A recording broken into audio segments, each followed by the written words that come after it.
All right, how's it going out there, folks? Welcome back here to a Sunday morning, about 10:08 a.m. California time here. December 15th, 2024 is the date. Let's take a look here at the latest activity on the earthquake 3D globe. It's going to show, looks like a three-pointer up in Alaska, also a little 1.5, one of the latest quakes up there on the earthquake 3D globe. Earlier this morning, we did have some larger activity here just offshore Northern California area, with a 5.2 earthquake shaking things up around the Eureka area. Of course, this is where that 7-pointer struck here just over a week or so ago.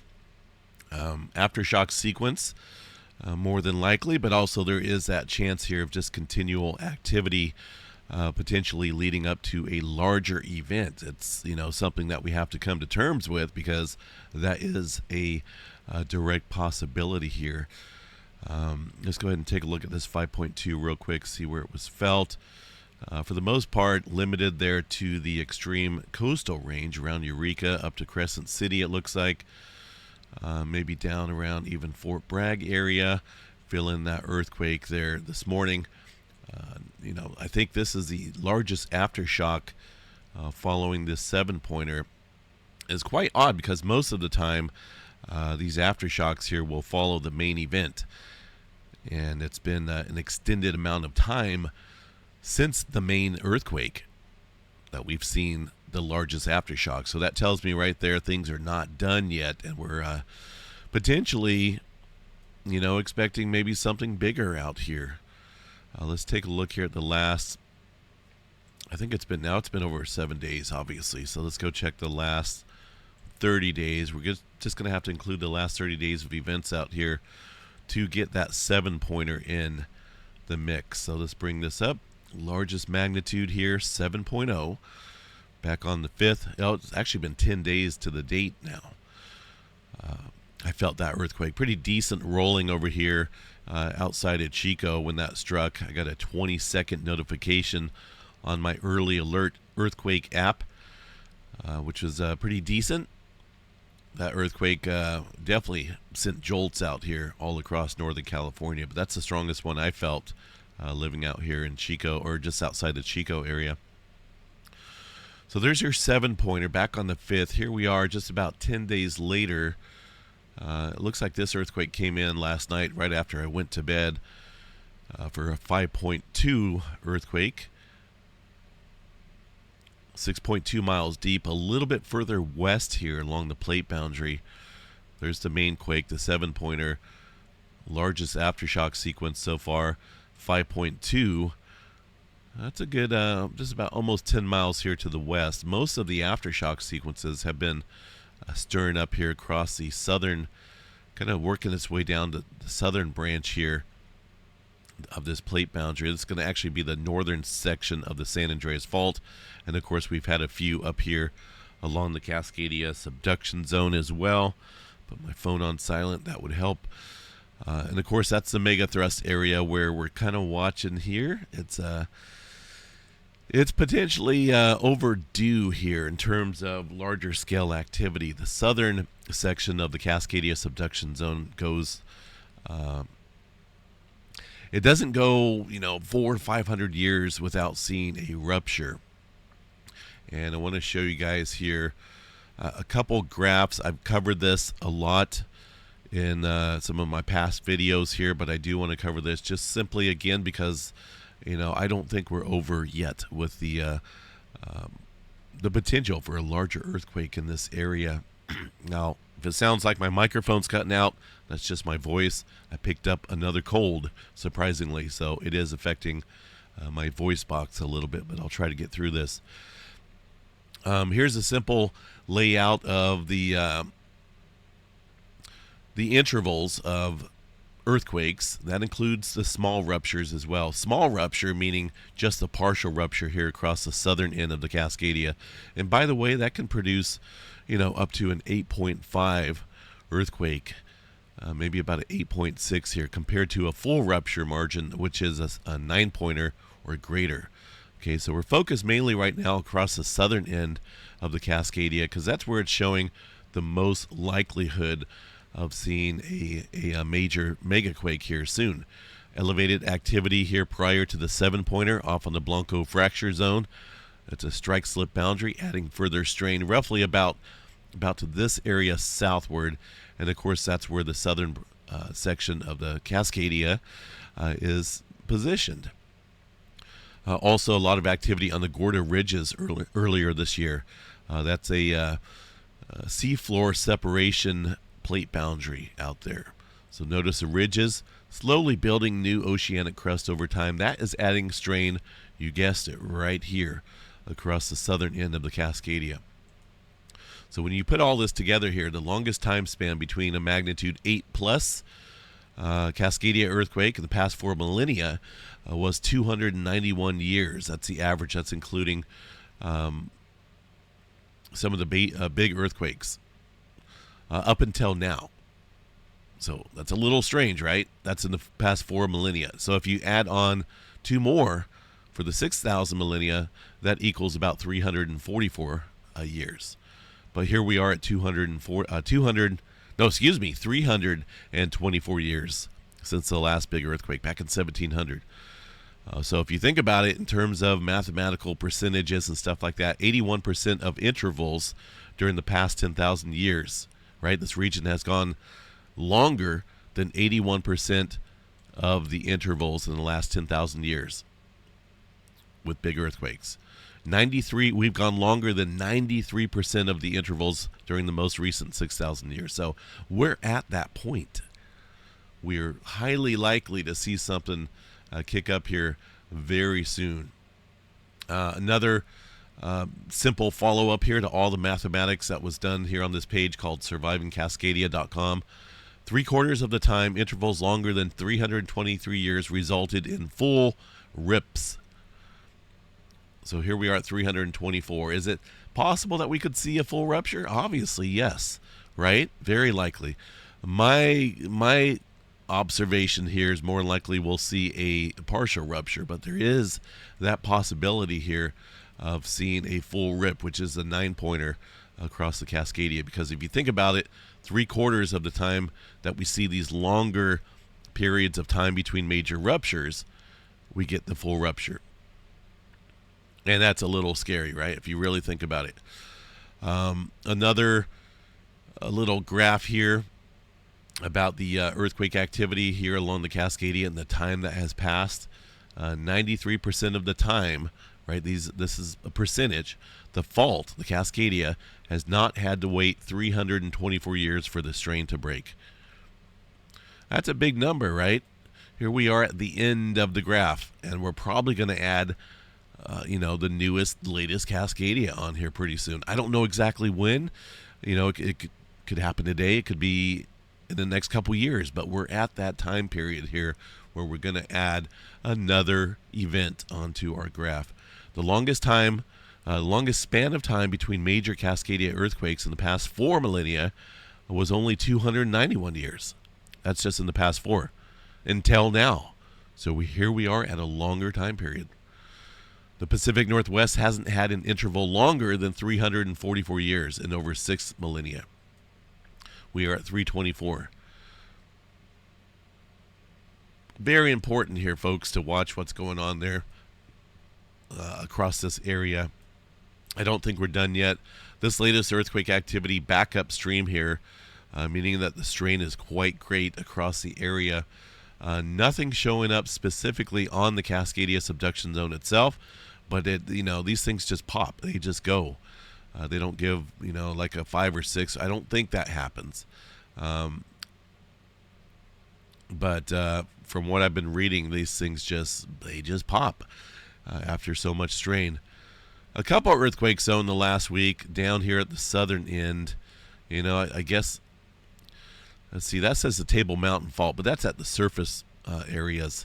These earthquakes are down into the locked area where the Cascadia subduction zone builds up enough strain and stress there to produce these big earthquakes. And that earthquake there, about 12 miles deep into the southern end of the Cascadia subduction zone. I think they may have added this on after the fact. Another one there, fairly deep, 16 miles deep. So these are not following the surface strain here. surface fractures. 1.98 miles deep there for that quake. So highly likely, that something's definitely going to kick up here soon. 1.6, that's at the surface level. A couple earthquakes there outside of Coos Bay. One deep, one shallow there in the last 30 days. But the main focus right now is primarily the southern extent here, and that's under quite a bit of strain, folks. Also, the reason why it's under a lot of strain is because of the slow slip events that are happening into the deeper area of the Cascadia subduction zone. Now, this is just from yesterday, okay? These are tremor counts recorded down well below the locked area. Okay, the locked area sits here just offshore and down a little portion down underneath this area. It's probably about, I don't know the exact, is it about 10 miles or so into that area? Let me see if I can find the map.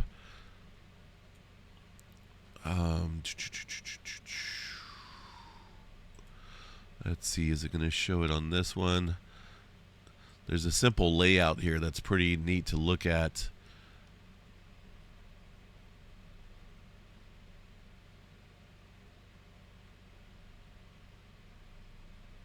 I don't know exactly where it went to, but I'll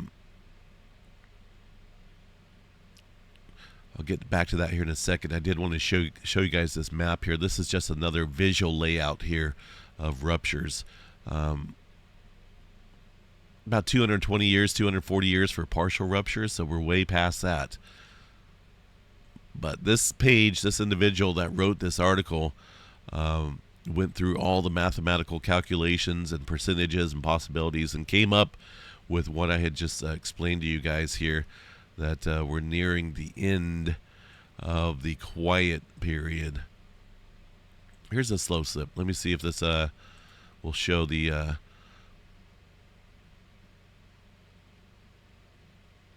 layout. Yeah, it's not. So, but you kind of have to picture in your mind here a cut section of the land. The Cascadia pretty much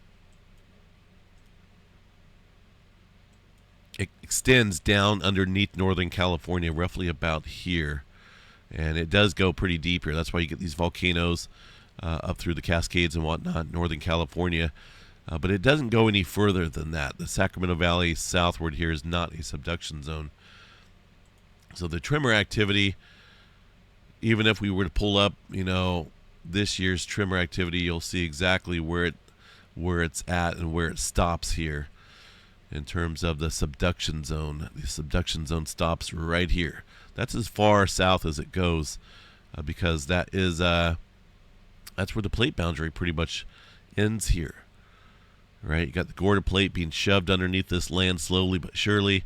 Tremor activity occurring down into the deeper regions, adding strain right here where the hand is. And of course, that does extend way up to the Queen Charlotte Sound area. That's when we get the full margin ruptures there for a greater than 9-pointer or greater. The partial ruptures here at the southern end. And there's been a lot. Throughout the years. That's how you build up the general strain out there across the Cascadia in the locked area.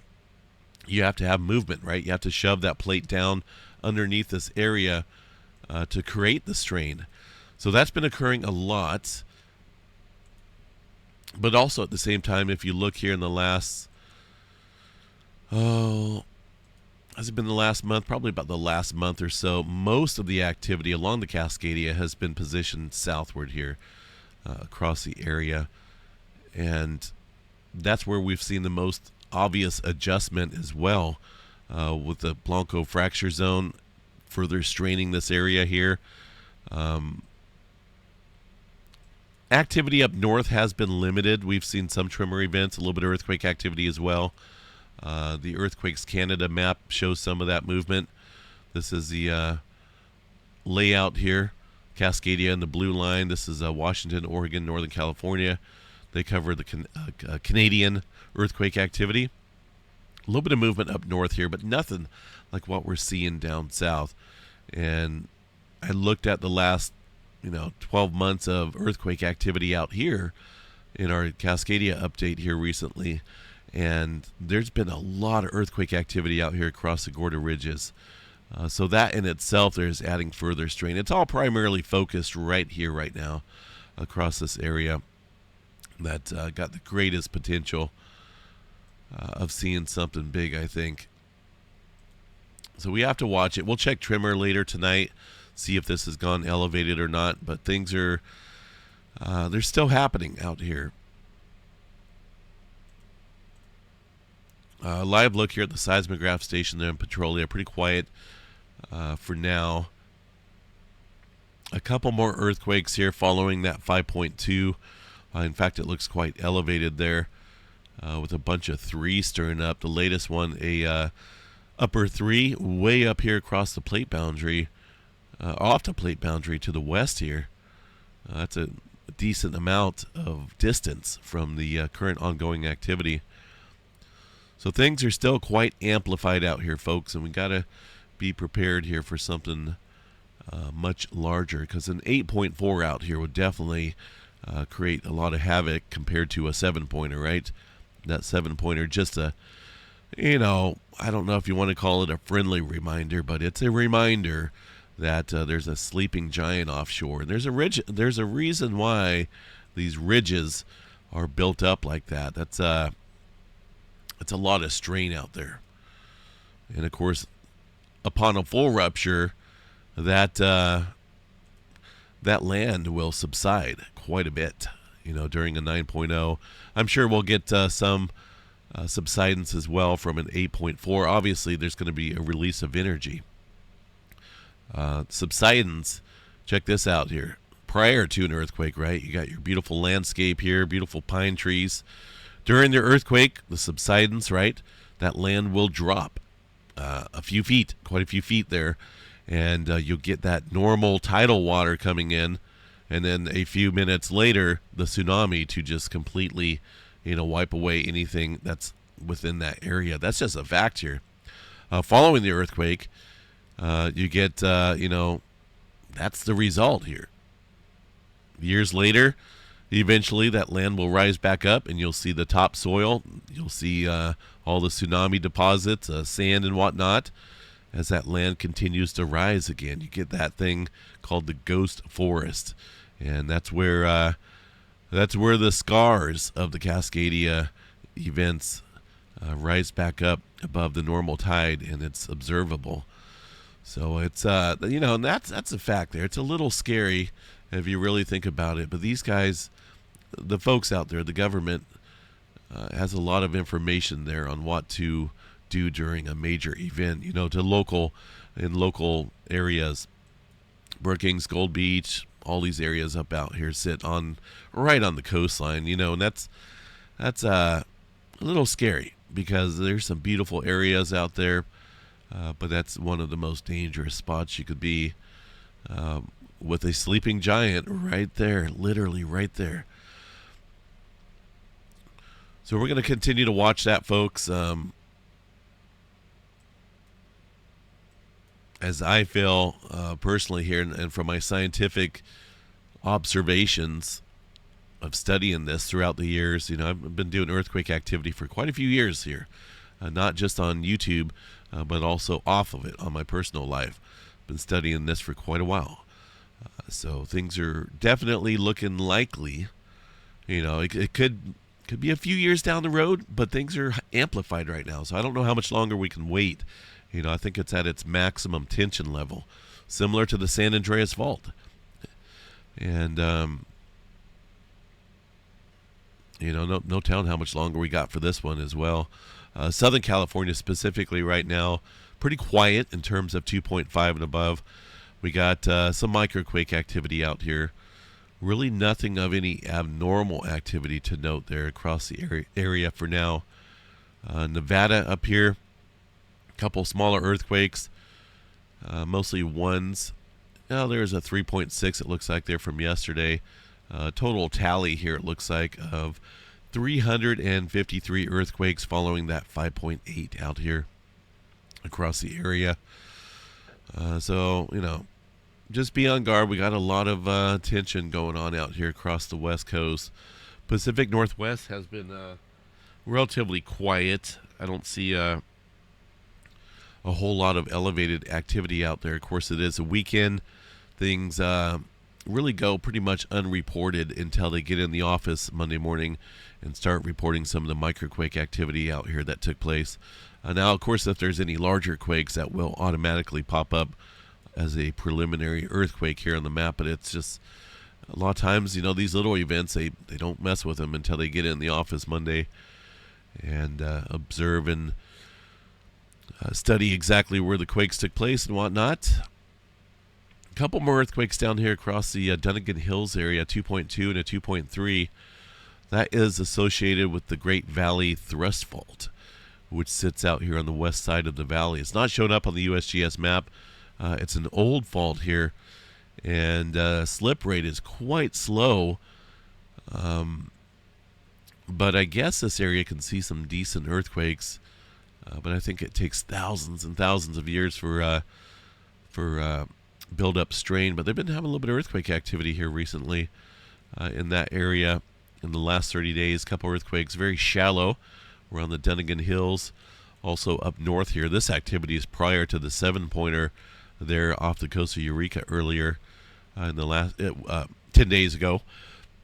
This is a somewhat deeper activity here, about 17, 16 miles deep here into the region. If you think about it, that's quite odd because the tremor activity realistically doesn't go that far, but it looks like things are, regardless, straining around this area with, due to all the pressure out here across the region.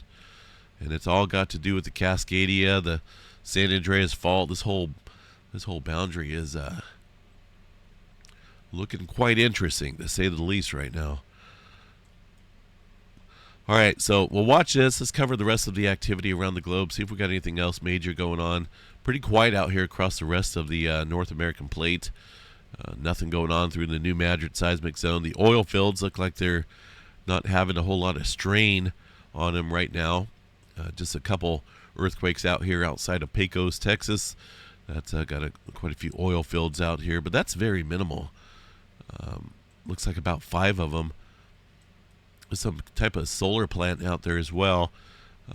It's hard to see, but you have to look closely at these ponds out there. These are wastewater injection ponds that they inject that dirty water or wastewater back into the area during their whole process. But this is actually fairly minimal for earthquake activity out there right now. If you look in the last 30 days, you can see various areas out here where we're normally seeing this activity. It's been hitting out there quite hard, but up until it almost seems like ever since that 7-pointer struck out here in Northern California, things have gone quiet. It's kind of odd, right? Kind of interesting at the same time. But things have gone quiet since the West Coast activity out here. New Madrid seismic zones had a lot of earthquake activity here recently, up until about a few days ago or so. Nothing really in the last 3 days. The last one looks like it was a 1.6 there on the 12th. But they've been having a decent amount of earthquake uptick as well. 33 earthquakes here in the last month. That's actually a pretty decent number. Normally it's about 5 or 6, so we've gone up in terms of earthquake activity there across the New Madrid seismic zone. So a lot going on out here that can take place, and it ultimately will take place here in the future. As far as global activity goes, let's see what we've got here in the last 24 hours for largest magnitude. Today, 5.9 Tonga area, 132 miles deep for that earthquake this morning, a near 6-pointer. Fairly deep there into the Tonga Trench. A handful of earthquakes down here across the plate boundary as well. New Zealand, sitting right there in the mix. A couple fours stirring up there across the South Island area, just offshore it looks like. Things have been a little active out here recently. There's a 4.7 USGS reporting that earthquake as a 4.7.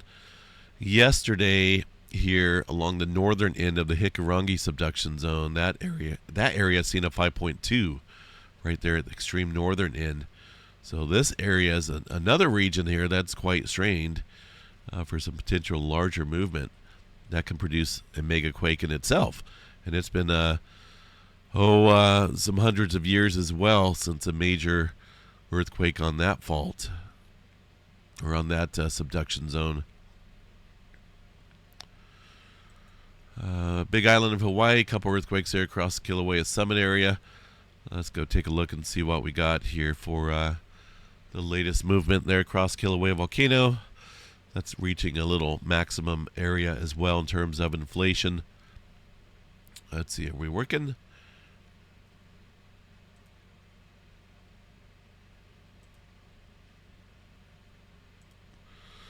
All right, update here was put out about 5 days ago on the 10th. Nothing changed there in terms of the volcano activity. Still seeing some volcanic gases there around the lava lake area up at the summit of Kilauea Volcano, but really nothing changing there across the area. Let's check out the deformation data, see if anything's new. Leveling off here a little bit after a little uptick in inflation. Here's the last week. Notice that inflation chart rising here at the upper east rift zone in the Kilauea Summit. We're pretty much at our level seen compared to the last couple eruptions there back in the August and September time frame. So we should expect, right? Things are getting quite swollen underneath the area. We should see a magma intrusion somewhere in the area, or maybe even a breakthrough up here at the summit area and see another eruption return to the lava lake area. We'll have to see and watch and report back on that. The Aleutian Trench up there, a couple smaller earthquakes this morning. Nothing big for now.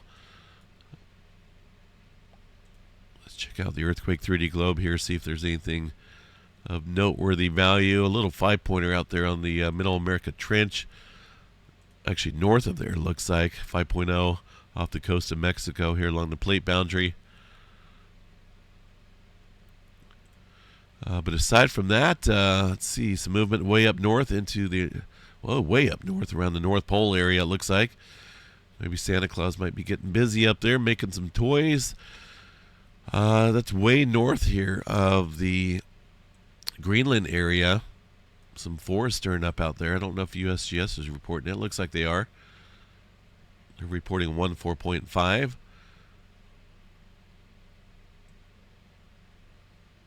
All right, let's check out the space weather activity here real quick, see what we got. There's a pretty decent CME eruption that took place there on the western limb of the sun. That looks like it's directed away from the Earth here. Really nothing Earth-directed in terms of massive solar eruptions there. Got to get a decent solar flare along with that eruption directly facing Earth. If we were to see, that would amplify the auroras out here, but we just haven't seen it here recently. And there's a number of sunspots out here, but they're really not all that complex. As far as I can tell, just looking at some of these visible sunspot areas. Still no new updated magnetogram image. They had a little flooding issue, I guess, there at the Stanford University, where the Solar Dynamics Observatory is, where all the computer and data systems are. I find that quite odd. But this image here, you can actually, make out the complexity here of the cores of the sunspots, and it helps with, identifying sunspots that may be able to produce some stronger flaring. But again, that's been off since the 26th of November. I don't know when it's going to come back. So we're left with, the whole black and white image here, which really can't tell us too much. So for now, though, We'll watch the solar flare chart. Normally that will be a good sign of things getting unstable. Right now, just some C flare activity, but that's about it. Only a 5% chance there of some X flare potential. Storm predictions that are out here today.